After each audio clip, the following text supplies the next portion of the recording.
Find the largest number in a slice of integer, slice is empty, return an error. You know what?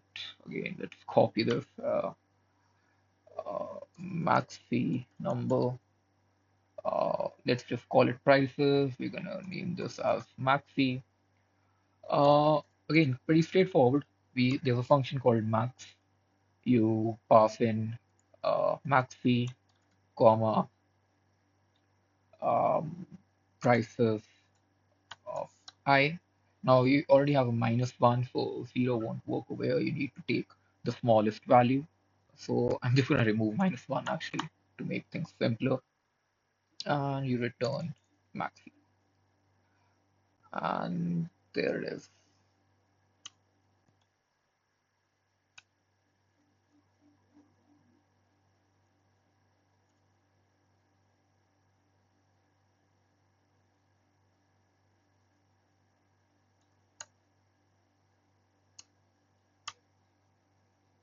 Max is 5, 1, 40. Perfect. The other way to write the for loop could be it's pretty similar to C++. Len of prices and I plus plus. What did I do wrong now? Uh, what? Oh, sorry, my bad. I is done. So, yep. Let's move on. Take a slice of integers and return a brand new slice containing only even number ones. I'm gonna leave this one as a problem. Actually, you know what? We're close to the end. Let's just solve it. Uh, Even array. Uh, Over here, we're gonna return not an int, but uh, an an array of integers or a slice of integers. This is the thing. Just do not need maxi over here. What I'm gonna do is I'm gonna create answer as a slice of int. Uh, we are gonna have a if condition. If prices of I mod 2 equal 0. What do we want? We want to append answer with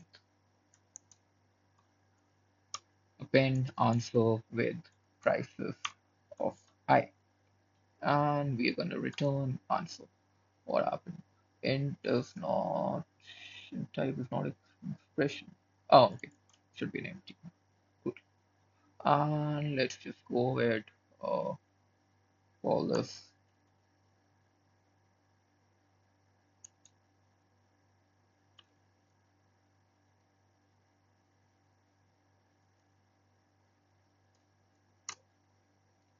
and 196 and 140. We didn't miss out on anything. Perfect. And the homework question would be try to find the odd array, the odd numbers.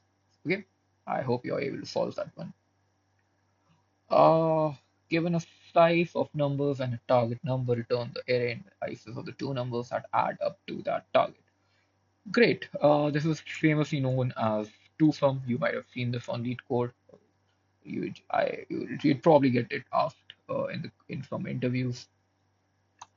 So we're gonna name it as two-sum. It's gonna return two things. It's gonna return int comma int. I'm gonna keep this for simple. I'm just gonna use smaller values. Great. And you know what we're gonna return? We don't need this. We'll loop over everything. And so there's two approaches to this that I'm gonna discuss right now. One is the brute force.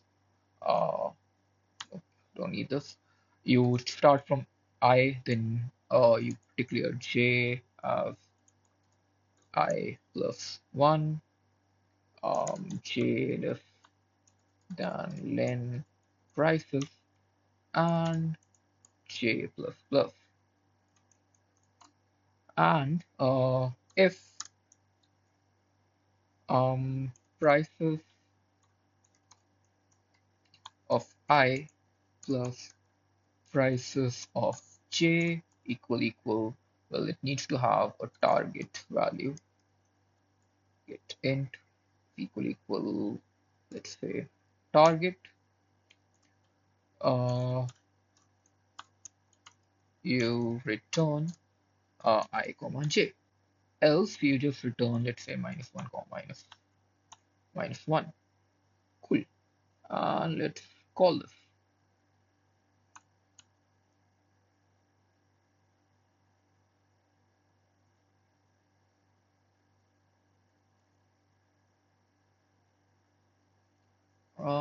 And let's assume that the target is 5 for now. And multiple values. Okay. Let's, you know what, let's remove it. And I comma j equals this. Um, Index I is percentage %v and j is percentage %v, I comma j. Let's call it. Cool. It is, what did I do wrong? Okay, didn't format it. It is 0 and 3. Is it 0 and 3? 0 and 3. Yes, it does add up to 5. Now, one thing to note over here is 2 and 3 also add up to 5, but we are only considering the first occurrence over here. So one homework question for you, how do we return multiple indexes in that case? So 0, 3, that's one option. Other options 1 and 2. How do we return that? I think you'll get a hint from the next solution that I'm going to show you over here. I'm just going to comment this out for now, and I'm going to copy it. One other way to solve it is to use a map. Now, the aim here is not to teach you how to actually solve this equation. It's only to try to get you familiar with the Go syntax. So I'm going to make a map, let's say scene is equal to make. This is a keyword that we use to initialize a map of type int and int. So this was the key that it's going to contain, and this is the index that it's going to contain. So what are we going to do? Instead of two loops over here, what we're going to do is declare another variable complement is equal to uh, what is it? Yeah, target minus prices of I. Now, once you have this, you want to check if this particular value exists. So, how do you check if that value exists in a map? Okay, so in the map, you have something as val and exists is equal to scene of complement. Undefined scene. What did we do? Undefined scene. Did I miss something? Oh, cool. Now, whenever you try to access any map with the key, it's going to return two things. One, the value, and a Boolean value. Boolean is something that is it true or false? Basically, does that exist or not? So, if exists, if we have that value, return the val and I. Simple enough. If not, else, now that we have seen the value, update the map. Scene of um, what prices of I equals I. And yeah, should be good, I guess. Let's see.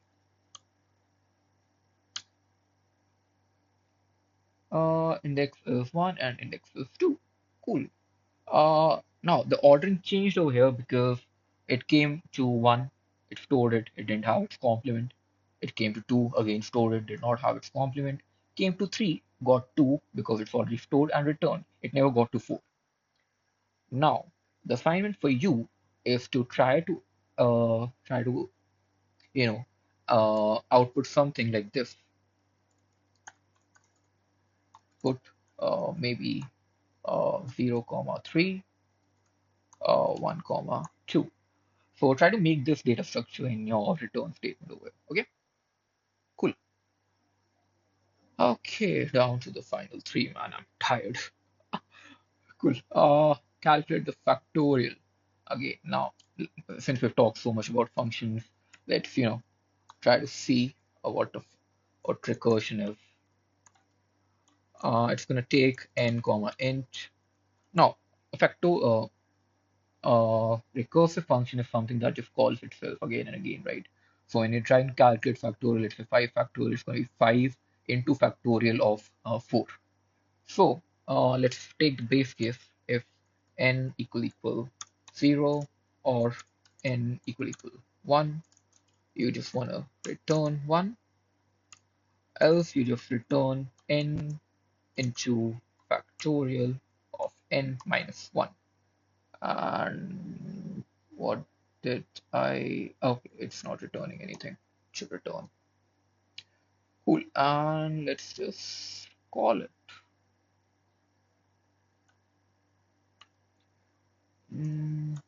fmt dot println factorial of 5 is factorial of 5. So factorial of 5, by the way, is 120. Let's hope it gives that output. And it does. Awesome. You can also. What happens if I give -1 just out of curiosity? Even I don't know. Let's check. Okay, some error, some big error. Okay, it's probably because of an unhandled value over here. I never expected anything negative. Uh, so, well, gotta be careful with edge cases, right? So, if n less than 0, just, you know, return, what do you want to do? Return -1. So, I mean, not the best case, not the best edge case handling, but you get the point. We don't want to run into this again. So, cool. As you can see on the top, it just says runtime stack. I think the stack overflowed because, well, it just kept running and running because there's no end to it, right? There's no end to this recursive call. So that's the dangerous thing. Always handle the edge cases. Cool. Find the nth number in the Fibonacci series. Yeah, I think the factorial and the Fibonacci series are the first things that any of us would have done when trying to, learn about recursion. So, now copy and paste. It's going to return integer, less than 0, not possible. If n equal 0 or 1, it's going to return 1. So Fibonacci series is something like 1, comma 1, comma 2, comma 3, comma 5. 5. So I'm going to treat this value of index 0, this value of index 1. That's why n 0 or 1 is going to return 1. Else, Fibonacci series is quite straightforward. It's just n minus 1 plus Fibonacci n minus 2. Great. Now, a lot of people might treat this as value 1, this as 2. So this edge case will, so this base case will change accordingly. It's up to you how you want to, you know, plan it. For me, this is sufficient. Uh, in fact, no, it's going to be Fibonacci. It's going to be Fibonacci of, let's say, 5. Uh, so what is Fibonacci of 5? 0, 1, 2, 2, 3, 4, and this should be 8. Cool. Let's see. Fibonacci is 8. We are good so far. Now, one last thing before we log out of this. Uh, well, so far, I mean, if you made it so far, I hope you guys got some things out of this.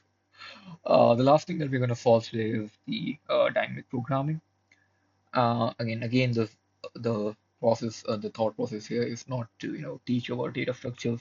It's just trying to get you familiar with uh, with different ways, right? Functions can go and all, and how to write conditional statements, how to handle strings, arrays, and all that.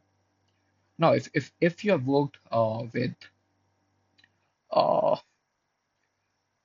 dynamic programming before, you know generally either there's two ways. You can either make some sort of a map, an array or something, or you and do a recursive call, or you can do an iterative approach. I'm just going to go with the recursion right now.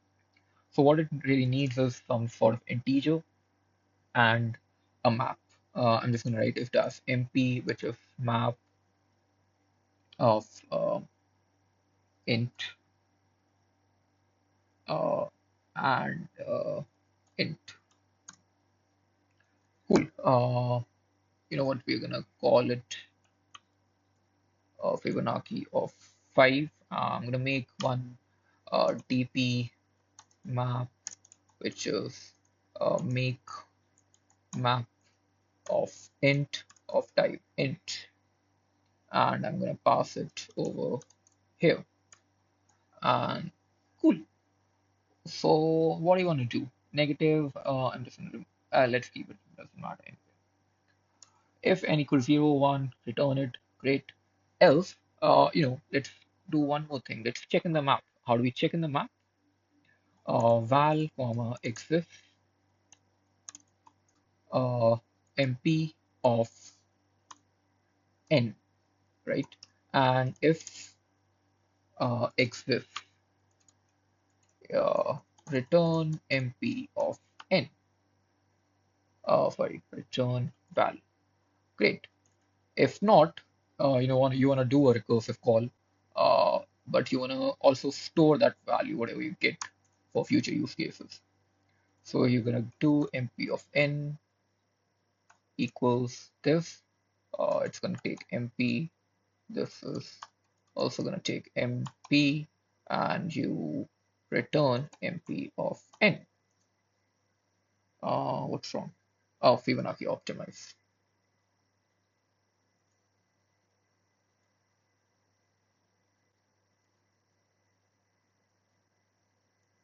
Cool. Now, one more way actually I've seen people write this particular statement is this. They just do it this over here, add semicolon, and exists. It's the same thing. Honestly, I find this syntax a bit difficult to read, so I don't generally do this. But since we're talking about it, why not talk, right? So cool. So what is Fibonacci of 5? We saw that it's 8. So again, the answer should be 8. And okay, I'm supposed to print it. My bad.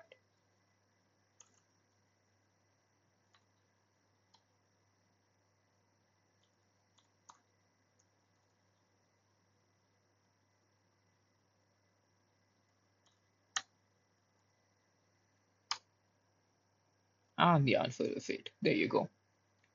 So, wow, we've been through a lot of different questions.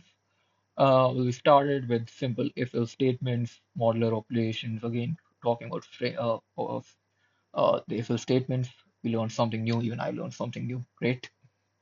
Talked about division, how to throw in errors, a little bit about strings, different types of operations that we have, like contains and trim space to upper, and how to create slices, how to append slices, how to check length of slices, how to again check if an element exists in a slice. By the way, you can also do this by a for loop. I do give that as an assignment to you guys. How to calculate total again of just simple for loop. Um, maximum of any list, again pretty straightforward. uh, this again straightforward, a for loop and a modular operator. Twosome, there's one more approach that is to sort the array and maybe do a two pointer on the top of that. So I do want you guys to try that out. Try to calculate the factorial, the Fibonacci, and the Fibonacci optimize using the dynamic program. So If you guys made it all the way through, well, congratulations. This might have seemed a bit fast, I could have gone slow over a couple of things, but don't worry. I was not trying to rush through anything. I just wanted to cover a couple of questions, show you exactly how you're going to use this. And if I missed anything, I'll try to cover it in the upcoming videos. But if you guys liked it, please like, subscribe, and share. Thank you, and see you guys later. Bye bye.